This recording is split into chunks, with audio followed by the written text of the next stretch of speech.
back to my channel. So I have very exciting news. So I was editing today. I worked from home because I wasn't feeling well this morning, but I still had like some work that I needed to get done.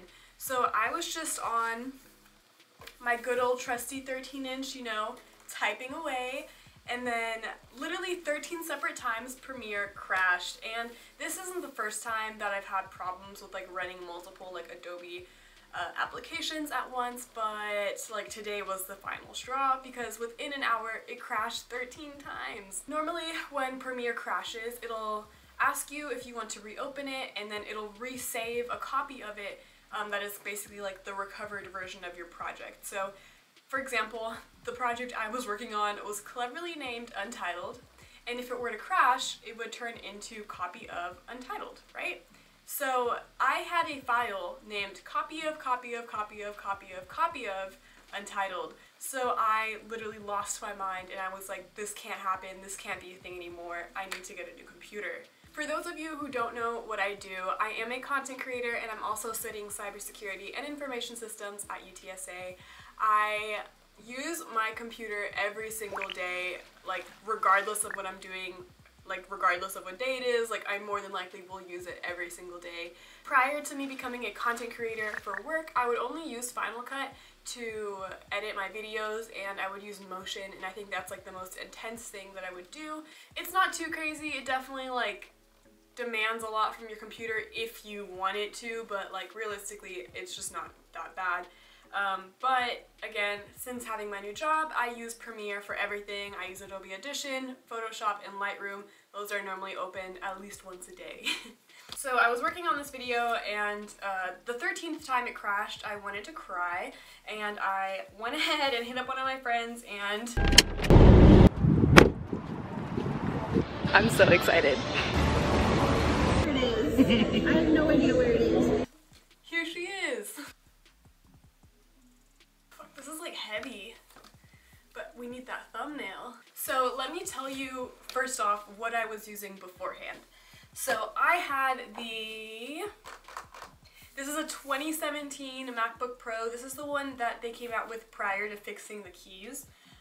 So it had 8 gigabytes of RAM, 256 gigabytes of storage, and it was a great computer. She served me well.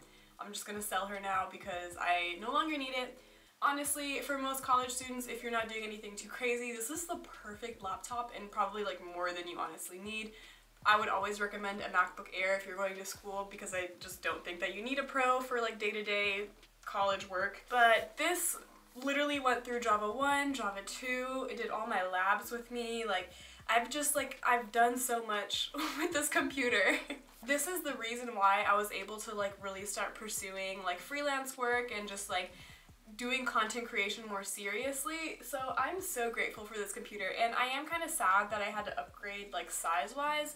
You can get a 13-inch that's just like pimped out, but it actually like ends up costing more, and it just makes more sense to get a 16-inch. So without further ado, I'm gonna go ahead and open up this MacBook. I'll tell you guys a little bit about it as I'm doing that.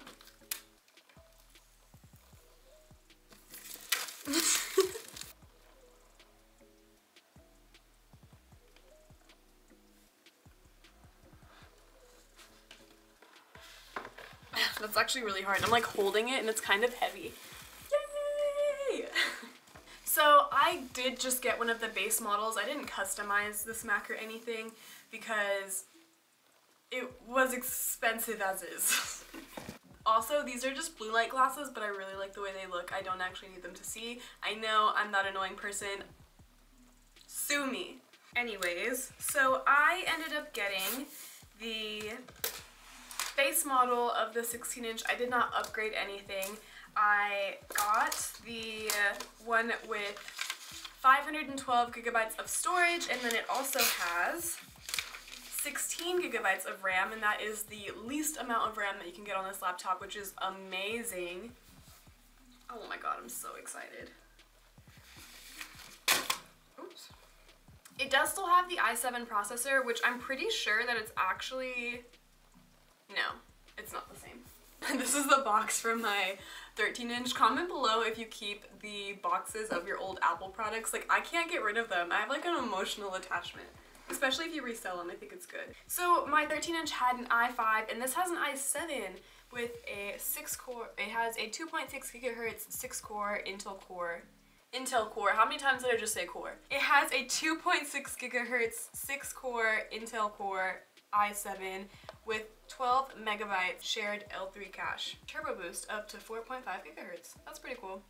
It has a badass True Tone display. It still has the touch bar and Touch ID, which I absolutely love. I love having Touch ID on my Mac. Yeah, it does have the new Bluetooth standard, which is nice. This one had, my old Mac had 4.2, this one has 5.